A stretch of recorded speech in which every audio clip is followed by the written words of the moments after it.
Porque un tema de discusión que hay en la Asamblea es el de esta polémica, Ley 420. Y el grupo de la Asociación Bancaria envió una nota al presidente de la Asamblea y me llama la atención don Carlos Berguido, presidente ejecutivo de la Asociación Bancaria de Panamá. Esta nota hace una tabla comparativa de los intereses en varios países de América, tanto del lado de préstamos como del lado de los pagos de intereses a depósitos de diferentes formas. Carlos, como siempre, un placer tenerte aquí en Next Noticias. Buenos días. Buenos días, Fernando. Buenos días. El Me, placer es mío y gracias por la invitación. Y antes de contestar cualquier cosa que me quieras hacer sobre, quiero felicitarte por ese segmento efeméride que he estado escuchando por los últimos 5 o 10 minutos. Muy bueno, muy gracias, gracias, entretenido, hombre. además muy educativo. Rara vez tenemos el placer de aprender de historia en los medios de comunicación y te felicito por la iniciativa. Muy bueno. Gracias, Carlos. Oye, me llama la atención porque, sobre todo, me impactó esta tabla que ustedes presentan, porque, por ejemplo, la diferencia entre hacer un préstamo hipotecario en Estados Unidos y Panamá es solamente de 2%, pero hay préstamos hipotecarios, por ejemplo, en Ecuador, que es una economía dolarizada, que llega hasta el 10% de tasa de interés. Y, por ejemplo, la Argentina es del 30%. Es casi inaccesible tener una casa.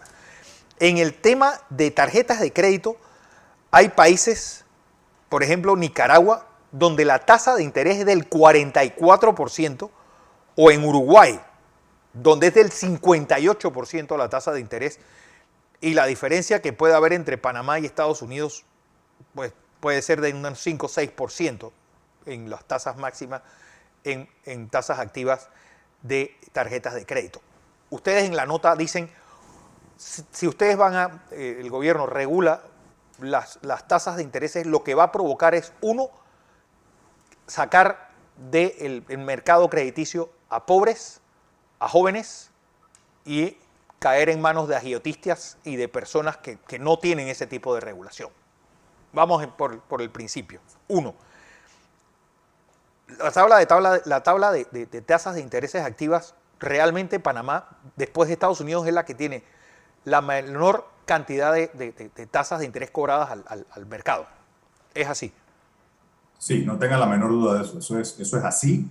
Y de hecho quiero traer a colación la cifra de la tasa de interés que tenemos ahí puesta sobre el interés hipotecario de viviendas. En Panamá es 5,72% actualmente el promedio, ¿no? Siempre hablamos de promedio Sí, y esa es la tasa de referencia. En Estados Unidos es un poquito más baja en promedio. Eso 3.09. varía, y eso varía mucho entre un estado y otro, obviamente, ¿no? No, Claro. no es un mercado uniforme. Pero yo quiero traer a colación que esa es la tasa bruta comercial, es decir, antes de aplicarle cualquier descuento producto de la aplicación de la ley de intereses preferenciales. Claro. Al final, la tasa neta que paga un cliente en Panamá que se beneficie de la ley de intereses preferenciales Es en el 2.5. máximo, digamos al Claro, máximo, ¿no? En el tramo máximo, que es de 4% de descuento, 4 claro, puntos enteros, esa tasa puede ser efectivamente 1,72%. sí, Ahora, esa es una tasa subsidiada claro. por el Estado y es una tasa subsidiada que ayuda a la gente de menores ingresos a adquirir casa propia, ¿no? Pero sí, no tengan la menor duda, y eso lo hemos sabido siempre en la banca y lo conocemos los panameños en general. O sea, nosotros estamos aquí beneficiados por un sistema bancario súper competitivo y esa competitividad viene del hecho de que hay mucho capital local y mucho capital extranjero que ciudadanos que no viven en Panamá han confiado a los bancos que operan en Panamá para prestarle. Entonces eso ha creado una oferta de servicios financieros anormalmente alta, y me refiero a anormalmente alta cuando lo comparamos con los países de la región, que hace que haya una competencia anormalmente agresiva entre 42 bancos. Por ejemplo, Panamá siendo Pero, un país de 4 millones y pero medio de Carlos, habitantes. me llama la atención, Sí, por ejemplo, que nosotros pagamos 10 veces más en un depósito de plazo fijo versus Estados Unidos. Es decir, la brecha que hay entre lo que gana el cuentaviente versus lo que paga como interés, la verdad es que bastante, el margen es muy pequeño, ¿eh? Bueno, es que sí, Estados Unidos tiene tasas de interés pasivas, es decir, lo que se le paga a los depositantes es A mucho los más baja que depósitos. Panamá. Bueno, así es. A menos que seas grandes corporaciones, los grandes usuarios, los Claro. grandes, pues, lo que son, hay gente que te puede decir, bueno, aquí te voy a poner 100 millones de dólares de depósito, ¿no? Que eso no es tan común acá en No es Panamá, tan por común. supuesto, somos una economía muy chiquita, ¿no? Pero lo cierto Al es... final, Fernando, lo que quería concluir con el punto anterior es, nosotros tenemos ese acceso a ese nivel de tasas de interés tan bajo por esa competencia enorme. Cuando tú comparas que aquí en Panamá, en un mercado tan chico como 4,5 millones de habitantes, tenemos 42 instituciones bancarias diferentes compitiendo de varios países del mundo, y lo comparas con países como Colombia o Guatemala, por ejemplo, que son muchísimo más grandes que nosotros y tienen, o sea, si llegan a una decena de bancos, es mucho. Y eso tiene mucho que ver con el régimen legal, Sí. entre otras cosas, que gobierna las tasas de interés. Ok, ¿qué dice este proyecto de ley 420 y por qué ustedes hablan de que esto lo único que va a provocar es, uno, reducir esa competitividad panameña y dos, excluir a una parte de la población de su acceso al crédito? Es muy sencillo.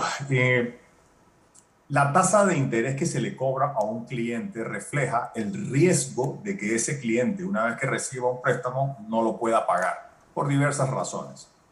Entonces, si uno pone en una balanza y, y haces una comparación, vamos a irnos a un caso extremo de bajo riesgo. Por ejemplo, una persona que tiene 10 millones de dólares en el banco depositados, tiene un historial de empresario de muchos años de, de cumplimiento, ha tenido muchos préstamos y los ha pagado, tiene una fuente de ingresos asegurada y además tiene garantías aseguradas. Esa es una persona que es considerada de muy bajo riesgo, un riesgo de no pagarte. Un banco, muchos bancos se pelean por poderle prestar a clientes así, ¿cierto? Claro. Porque sabemos que al prestarle es una transacción casi que asegurada en el recobro. Ahora vámonos al otro extremo. Suponte tú que tú eres un muchacho recién graduado de la universidad, no tienes dinero, eres una persona que no has podido ahorrar todavía porque no has dado tus primeros pasos en la vida, pero deseas emprender. Eres creador de artes en computadora y lanzas un emprendimiento y vas a buscar un préstamo. Entonces, tu negocio es incierto, tu emprendimiento es incierto en cuanto a su éxito, no tienes historial de crédito, no tienes garantías, no tienes préstamos, pero el banco de alguna manera quiere ayudarte a ti y a 10,000 jóvenes como tú a emprender, porque sabe que al final de cuentas son los futuros empresarios, ¿verdad? Pero el banco también reconoce que una persona en esas condiciones tiene más riesgo. ¿Por qué? Tiene más riesgo en cuanto a prestarle y recuperar el dinero. ¿Por qué? Porque sabemos que el negocio puede fallar. No sabemos si ese joven todavía es Claro. una persona que tiene la disciplina de vida para ahorrar y no gastárselo todo antes de pagarle al banco su préstamo. Entonces, esa es una clase de cliente que es considerado de un riesgo mayor. Sabemos que si tú tomas 100 clientes como esos, habrá un porcentaje de 2, 3, 5, de repente 20% de esos clientes que a lo mejor esos préstamos que se les dé van a ser problemáticos al momento de cobrarlos de vuelta, porque pueden quebrar, Claro. pueden gastarse la plata y tal. Entonces, los bancos, para poderle prestar a ese tipo de segmento considerado de mayor riesgo, tienen que exigirle una tasa de interés más alta. Claro. ¿Para qué? Para compensar por las pérdidas que se espera tener, que provienen del hecho de prestarle a categorías de clientes de más alto riesgo. ¿Sí? No sé si me estoy explicando. Claro. Entonces, el riesgo más alto conlleva una tasa de interés más alta. El riesgo más bajo conlleva una tasa de interés más baja. ¿Por qué? Porque tienes muchos bancos correteando al mismo cliente, en tanto que cuando es más alto el riesgo, hay muy pocos bancos interesados en participar en ese segmento. ¿Okay? Y eso, lo que estoy hablando ahora mismo, lo puedo aplicar para un banco, para una financiera, para una cooperativa, para un acreedor cualquiera. No solamente es el análisis que hace un banco. Entonces, cuando uno le pone un tope artificial a las tasas de interés, donde los bancos dicen, bueno, si en realidad la tasa de interés o los acreedores dicen, si la tasa de interés que yo le tengo que aplicar a esos jóvenes para compensar por las pérdidas esperadas, digamos que en sus cálculos es 18%, pero si hay una ley que me dice que yo no puedo cobrar más de 16%, simplemente No le yo lo que presto. voy a hacer es que voy a tomar esos recursos que había destinado para ese grupo de riesgo y los voy a ubicar en otras categorías de menor riesgo. Claro. ¿Ok? Entonces, esas personas que están en esa categoría, todos esos jóvenes que quieren emprender, de la noche a la mañana, por ley, se quedan sin acceso al crédito formal en un banco. Ahora, esos jóvenes seguramente sí quieren emprender de todas maneras, pero al no conseguir tasas de interés que se adecúen a su nivel de riesgo y no poder ir a un banco, una financiera, una cooperativa, termina yendo ¿dónde?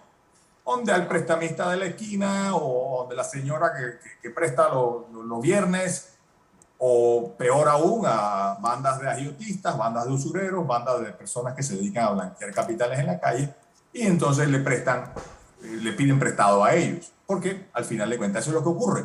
Y todos los que vivimos en este país sabemos que hay una gran cantidad de personas que se dedican a estos préstamos en la sombra, que lo que hacen es captar clientes que no tienen acceso Claro. al crédito. Eso era un problema muy, muy grande en Panamá en los años 80 y antes. Ha disminuido dramáticamente, existe todavía. Pero este es el tipo de ley que podría beneficiar mucho a los prestamistas en la sombra, a los prestamistas informales que no cobran ya 16% al año o 10% al año, sino que cobran 10% semanal Sí. o 10% diario, que por ejemplo me han dicho que en algunos prestamistas que se dedican a prestarle en los mercados públicos, por ejemplo, cobran 10% diario. Wow. Diario. Eso equivale a 3.000 y pico por ciento al año. Oh, O sea, no sé si me explico. O sea, entonces, sí. al final de cuentas, lo que estamos haciendo con estos límites artificiales es condenar a un grupo de gente de mayor riesgo, donde hay jóvenes emprendedores, donde hay ancianos, donde hay mujeres que quieren emprender, donde hay gente más humilde, gente que no tiene recursos, que no tiene historia de crédito. Los estamos condenando a decirles, no, no, no, para usted los bancos no funcionan, los prestamistas formales, regulados por la Superintendencia de Bancos o el Ministerio de Comercio o el IPACOP, en el caso de las cooperativas, no son para ustedes. Ustedes no tienen esa protección de que haya un regulador que regule las cosas. Claro. Ustedes están condenados a irse a la calle, al lado oscuro de la vida, al lado oscuro, en la sombra, a ir a buscar préstamos en las bandas de mafiosos. Y eso creo que es un gran contrasentido. Es un gran contrasentido porque estoy seguro que quienes impulsan leyes como estas, asumo, tengo que pensar que lo hacen de buena voluntad, tratando de buscar el beneficio de la gente, pero terminan es causándole estragos, causándole más problemas. Algo que me llama la atención, pues dos cosas. Uno, ¿cuál es el futuro de las tasas ahora que Estados Unidos está imprimiendo tanto dinero y que pues, ese anuncio del presidente Biden y ese arreglo para arreglar infraestructura, eso también implicaría que va a haber mucho circulante en la calle? Esto haría que las tasas bajen en Panamá y cómo va a ser y esa inflación se exportará también a todos los que usamos dólares, por ejemplo, Panamá. Difícil hacer una predicción y mucho menos alguien como yo que no soy economista, pero que simplemente soy una persona bien informada y como tú me la paso eh, buscando información en todos lados. Yo estoy escuchando inminentes aumentos en las tasas de interés desde hace varios años. Sí. Hace varios años, luego de la crisis del año 2008, que fue el gran bajón de tasas para incentivar la recuperación económica, Tengo por lo menos desde el año 2014 escuchando que las tasas van a subir y van a subir. Y bueno, hemos sido testigos que las han subido un poquito en los mercados grandes Sí. para luego volverlas a bajar. Y la crisis de la pandemia no fue otra cosa que otra vez causar un bajón. Ahora, lo que está ocurriendo ya no tiene tanto que ver con la decisión de la Reserva Federal de mantener intereses bajos para estimular la economía y estimular el consumo.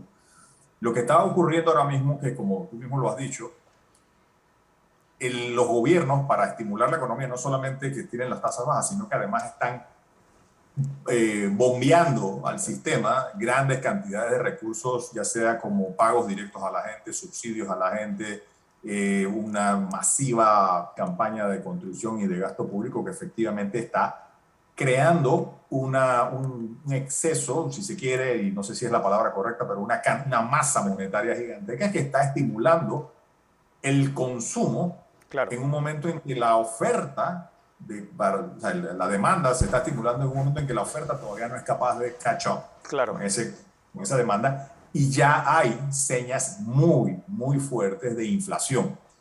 El aumento de la inflación en los últimos 3 meses ha llevado a los niveles de inflación a sus niveles más altos en los últimos 25, 30 años. 30 años. Entonces, qué hacen los gobiernos típicamente para controlar la inflación? Sí, recortan, Suben las tasas de suben las tasas de interés interés. para que, exacto, suben las tasas de interés a nivel de la reserva para que eso a su vez se convierta en un freno a ese aumento desmedido en la demanda. Y eso es lo que nos está ocurriendo ahora Digo, mismo. no llegará. Probablemente no hemos llegado todavía a aumento de tasas, pero Sí, sí. es más. Y otra vez, yo lo estoy escuchando hace años.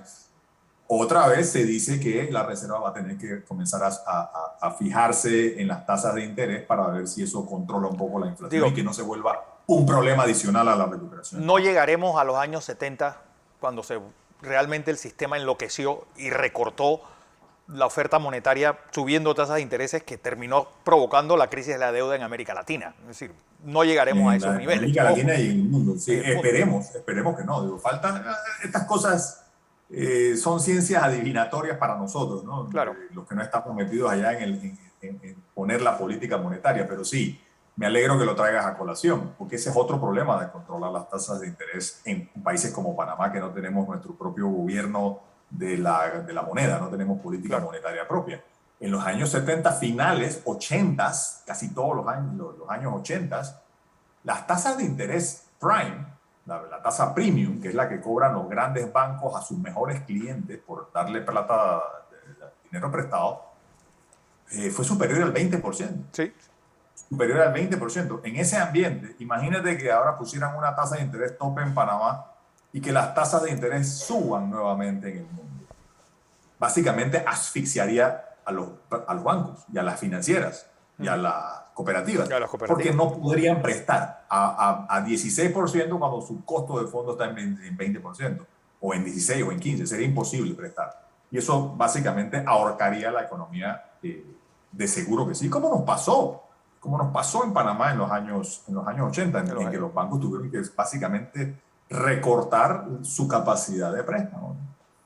Lo importante es que esto sea una discusión y que sea didáctica, es decir, que no aparezcan pues personas que no entienden el funcionamiento de un banco y del sistema, pues a tratar de regular y sobre todo meter este proyecto de ley en este momento, que lo que necesitamos es exactamente que el sistema bombee líquido al mercado, no que lo restringa.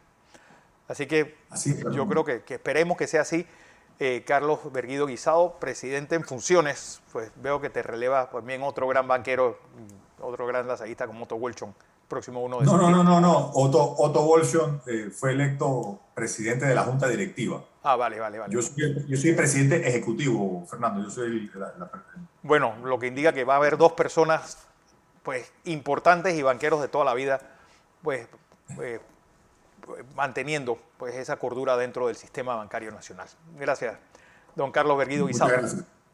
Gracias, Fernando. Hasta luego y muchas gracias por la invitación. Así es.